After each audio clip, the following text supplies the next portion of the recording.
Selamat siang teman-teman, perkenalkan nama saya Melanianti, kelas D, semester 6 dari jurusan Sosiologi Universitas Nusa Cendana.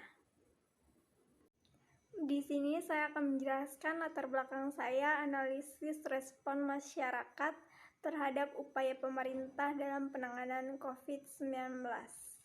Latar belakang rakyat Indonesia kembali dihadapkan dengan pendataan yang semakin tajam.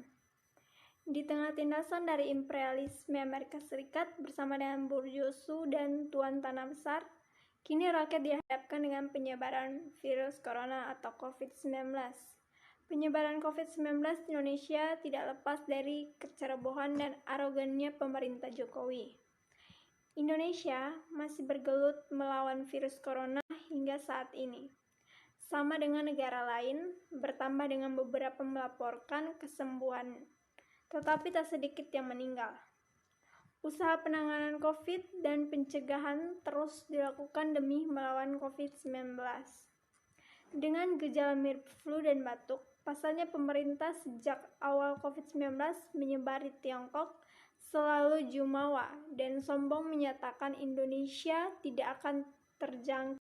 Bahkan meluasnya COVID-19 di berbagai negeri sampai diremehkan oleh jajaran materi pemerintahan Jokowi. Hasilnya pemerintah sama sekali abai dan tidak mengambil langkah efektif untuk mengantisipasi penyebaran COVID-19 ke Indonesia. Tindakan tersebut adalah sumber petaka yang harus diterima oleh rakyat. Kini rakyat Indonesia harus kembali dipaksa menjadi korban kebijakan rezim. Corona menjadi jawaban untuk mengamputasi kemampuan dari Cina untuk bersaing dengan Amerika Serikat. Kemunculan corona menjadi senjata biologis untuk menghancurkan negara-negara yang tidak tunduk pada kekuasaan Amerika Serikat. Negara yang tidak tunduk seperti Iran, Irak, termasuk Cina, sadar bahwa dominasi Amerika Serikat akan menyengsarakan rakyat dan membuat suatu negara terbelakang secara kebudayaan. Di sisi lain, dengan gencarnya mempropagandakan virus, wabah ini justru krisis yang mengakar di tubuh sistem yang sedang berlangsung.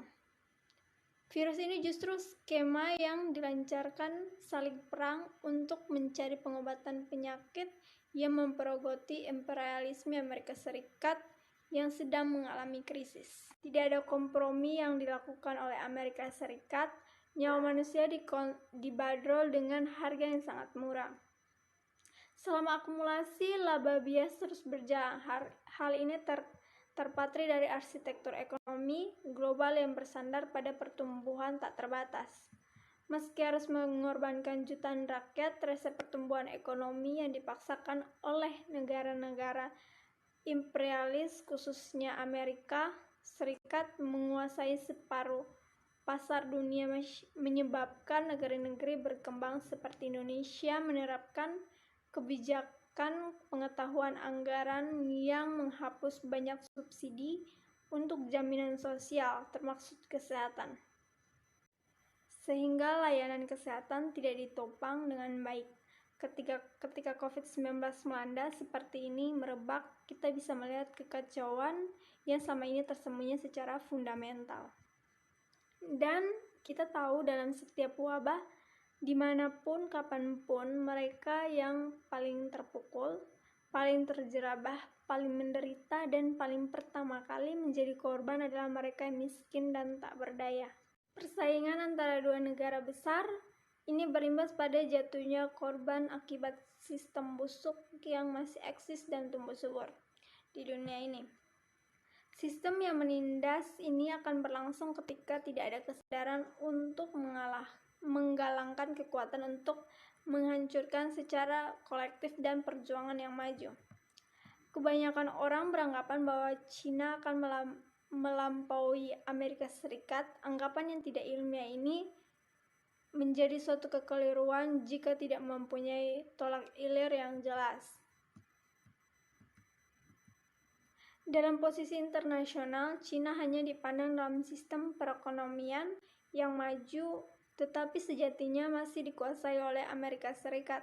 semaju-majunya Cina, tetapi masih bisa diinvasi oleh Amerika Serikat. Karena secara politik internasional, Amerika Serikat yang menjadi kekuatan utama melalui lembaga internasional yang dibentuk pasca Perang Dunia Kedua, dan Cina masuk dalam lembaga tersebut, sehingga Cina pun tidak bebas sepenuhnya. Terbukti dari usaha Cina dalam mengimpor barang ke Indonesia, kemudian dibatalkan oleh Amerika Serikat, itu merupakan sebuah contoh kecil. Respon masyarakat terhadap upaya pemerintah dalam penanganan COVID-19 diuraikan dari atas. Awal tahun 2020, masyarakat dikejutkan oleh wabah COVID-19 yang menewaskan banyak orang di kota Wuhan atau Cina. Beberapa negara langsung merespon penyebaran virus yang mematikan itu dengan berbagai cara masing-masing. Ada yang menutup jalur migrasi ketika masyarakat dunia sedang sibuk mengantisipasi penyebaran COVID-19. Pemerintah Indonesia justru tidak menyiapkan apa-apa untuk menghadapi dan mengendalikan penyebaran COVID-19. Pemerintah cenderung menganggap remeh hal tersebut. Ini misalnya tampak dari narasi yang disampaikan oleh Menteri Kesehatan pada pertengahan Januari yang menyatakan masyarakat tidak perlu panik soal penyebaran virus corona, enjoy saja. Sementara itu, beberapa hari kemudian, pada awal Februari, Menteri Koordinator Bidang Politik, Hukum, dan Keamanan mengklaim bahwa Indonesia merupakan satu-satunya negara besar di Indonesia yang belum memiliki kasus positif virus corona di 2020.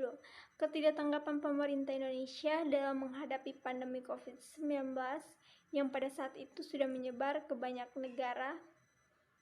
Sampai pertengahan Februari, tidak ada satupun kebijakan yang diambil oleh pemerintah Indonesia untuk menghadapi COVID-19. Manakala pemerintah Indonesia mengonfirmasi kasus pertama COVID-19 pada 2 Maret 2020, barulah beberapa strategi dan kebijakan diambil. Namun hal tersebut sudah terlambat. Beberapa kebijakan tersebut meliputi melarang semua penerbangan ke Cina, menghentikan pemberian visa bagi warga negara Cina untuk melakukan perjalanan ke Indonesia, membatasi perjalanan dan ke beberapa negara seperti Korea Selatan, Italia, meliburkan sekolah, kampus, termasuk beberapa kantor pemerintahan dan perusahaan swasta, hingga menutup pusat-pusat hiburan. Mereplikasi kebijakan dari negara-negara yang berhasil meratakan kurva dilakukan oleh pemerintah Indonesia guna mengendalikan luasnya penyebaran COVID-19. Upaya replikasi kebijakan ini diambil oleh pemerintah Indonesia sebagai bentuk sensitivitas pemerintah pada kebijakan-kebijakan yang sudah diformulasi dan diimplementasikan dianggap berhasil oleh negara-negara lain. Sementara itu, di sisi kesehatan, pemerintah menyediakan alat pelindung diri atau APBD, masker, dan obat-obatan, mengalihfungsikan beberapa hotel gedung pertemuan menjadi rumah sakit khusus. Penanganan COVID-19, pemerintah Indonesia juga mengoptimalkan tes COVID-19 melalui rapid test maupun melalui PCR. Tujuannya agar sebaran virus corona dapat dilokasikan dengan pemerintah memiliki peta sebaran COVID-19 melalui hasil tes tersebut. Nusa Tenggara Timur, Kota Kupang misalnya, pemerintah kota secara langsung mengumumkan secara terbuka bahwa akan menerapkan lockdown dengan cara menutup akses jalan dalam kota dan jalan penghubung antar kampung. Argumen wali kota jelaskan yakni untuk memutuskan mata rantai penyebaran virus corona di wilayah. Keputusan tersebut diambil karena tidak ada alternatif kebijakan yang dapat mengendalikan penyebaran COVID-19 yang sangat luas dan masif. Selain itu, tidak adanya arahan yang jelas dari pemerintah pusat untuk mengendalikan virus corona, sehingga mendorong pemerintah daerah mengimplementasikan kebijakan sendiri yang dianggap mampu mengendalikan penyebaran COVID-19 di NTT, Kota Kupang. Dari data di atas, Kota Kupang masuk dalam level sangat tinggi kasus terkonfirmasi positif COVID-19 di Nusa Tenggara Timur, sehingga perlu ada kewaspadaan masyarakat dalam mengantisipasi kasus COVID-19 untuk tidak meluas. Kasus COVID-19 telah menyebar 40 kelurahan dari 51 kelurahan. di Kota Kupang dengan jumlah kasus terkonfirmasi positif COVID-19 sudah mencapai 254 orang. Dari data 19 sangat tinggi, yaitu Kelurahan Oe Sapa, Kecamatan Kelapa Lima, dan Kelurahan Oe Bobo, Kecamatan Oe Bobo. Dua kelurahan ini sangat padat pemukiman penduduk, sehingga risiko terjadinya penularan kasus COVID-19 sangat cepat. Tugas Percepatan Penanganan COVID-19 Kota Kupang menyebutkan jumlah terkonfirmasi positif COVID-19 mencapai 254 orang yang dinyatakan sembuh sebanyak 119, sedangkan yang masih dalam perawatan medis 125, serta meninggal dunia 10 orang. 125 orang yang masih dalam perawatan medis tersebar di 8 rumah sakit di Kota Kupang. Selain itu, ada sekitar 43 orang pasien yang terkonfirmasi COVID-19 melakukan isolasi mandiri di rumah, karantina mandiri sendiri. Pemerintah Kota Kupang secara rutin melakukan edukasi dan sosialisasi tentang upaya penanggulangan COVID-19. Seperti yang kita ketahui sekarang, kesadaran masyarakat dalam mematuhi protokol kesehatan mulai berkurang. Terlihat masih ditemukan kerumunan warga tidak menggunakan masker, padahal COVID-19 dari transmisi lokal ke Kota Kupang terus meningkat. Kami berharap masyarakat lebih serius dalam mengikuti protokol kesehatan dalam pencegahan COVID-19.